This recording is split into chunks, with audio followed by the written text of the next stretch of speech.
រឿងចាបនិងដំរី មានចាបមួយក្បាលឈ្មោះជើងរស់នៅក្នុងដើមឈើធំមួយយ៉ាងមានសេចក្តីសុខក្នុងព្រៃស្ងាត់មួយជើងជាចាបដែលស្រឡាញ់ធម្មជាតិណាស់ហើយតែងតែច្រៀងចម្រៀងយ៉ាងពីរោះរាល់ព្រឹក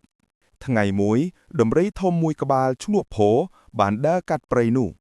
ភោជាដំរីដែលមានកម្លាំងខ្លាំងពូកែហើយតែងតែអួតអាងពីកម្លាំងរបស់ខ្លួនវាបានបំបាក់ម៉ែឈឺធំទាំងមិនប្រយ័ត្នជើងឃើញដូច្នោះក៏ហៅចុះមកនិយាយទៅកាន់ពោថាលោកដំរីពោអើយសូមលោកមេត្តាប្រយ័ត្នបន្តិចផងព្រោះលោកអាចធ្វើឲ្យខូចខាតដល់ផ្ទះរបស់សត្វតូចបានពោក៏សើចចំអកថាហាចាបតូចពន់បាតដៃហ៊ានមកប្រាប់ខ្ញុំឬខ្ញុំមិនខ្លាចអ្នកឯងទេភោមិនបានស្ដាប់ពាក្យជើងឡើយវាបន្តបំបាក់ដើមឈើលេង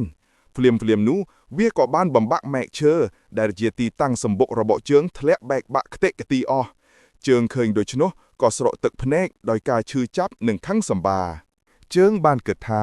ទោះខ្លួនតូចក៏ដោយក៏ត្រូវរកវិធីបង្រៀនដំរីផូតដែលប្រហើននេះដែរនាងបានហើរទៅរកមិត្តភក្តិសត្វឃ្មុំមួយហ្វូងដើម្បីសុំជំនួយឃ្មុំក៏យល់ព្រមជួយជើង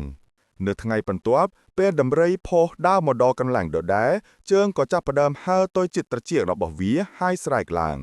ពេលផុសងើយមើលសត្វឃ្មុំទាំងហ្វូងក៏ចាប់ផ្ដើមតិចវាចំភ្នែកនឹងត្រចៀកដែលជាកន្លែងងាយរងគ្រោះផុសមានការឈឺចាប់ជាខ្លាំងរត់ទៅបុកដើមឈើពេញមួយទំហឹងពោះបានរងនឹងការឈឺចាប់យ៉ាងខ្លាំងរហូតដល់វាដួលទៅនឹងដីវាក៏បានយល់ពីកំហុសរបស់ខ្លួនហើយដឹងថាទោះជាខ្លួនធំប៉ុណ្ណាក៏ដោយក៏មិនអាចមើលងាយសត្វតូចបានដែរពោះបានសុំទោសជើងហើយសន្យាថានឹងរស់នៅដោយគោរពនិងចេះអាណិតអាសូរដល់សត្វដទៃទៅមុខទៀតចាប់ពីពេលនោះមកជើងនិងពោះក៏ក្លាយជាមិត្តនឹងគ្នា